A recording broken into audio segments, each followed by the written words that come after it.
Hello, I'm Ron Hendershott. Thank you for taking the time to check out our course, Historic Carson City, Silver Capital of the West.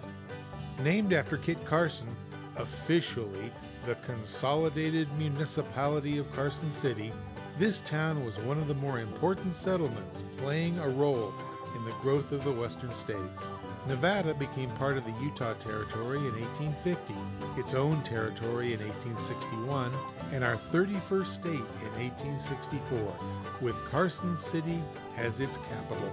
Originally only a stopover for California-bound immigrants, thanks to the gold and silver discoveries in the Comstock Lode, Carson City quickly grew and developed into an important transportation center. The Virginia and Truckee Railroad, serving the local gold and silver mining operations, was connected to the Transcontinental Railroad in 1872. Carson City then saw 36 trains per day pass through its booming commercial center.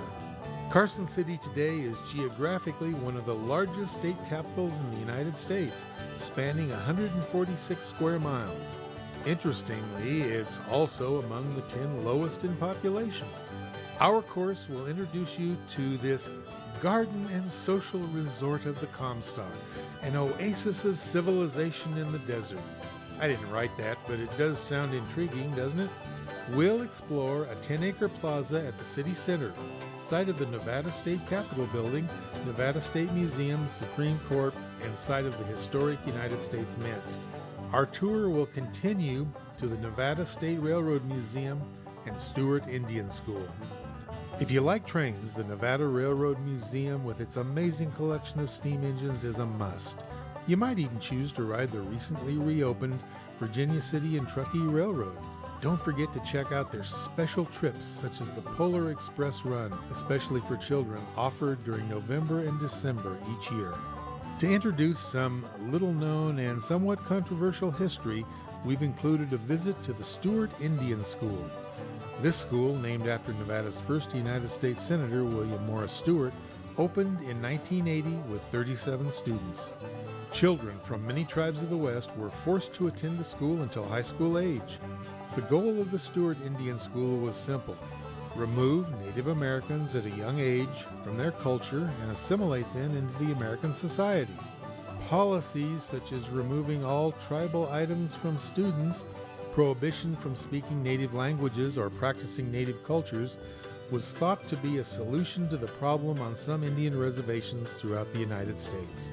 Some limited reading, writing, and math classes were offered, but the emphasis was on vocational training, agriculture, and the service industries. It took the Indian Reorganization Act of 1934 to change this policy and allow more academics, including Native American culture, to be taught. It also allowed students to speak their own native languages. Thank you to Fresno Pacific University and the research and writing of Arlene and Al Lichti. Because of them, I'm now pleased to be able to share my experiences in Carson City. If you decide that this course could be a useful addition to your teaching, or a visit to Carson City might just be in your future, I guarantee you'll have a rich and rewarding experience. I should mention that our course is very flexible.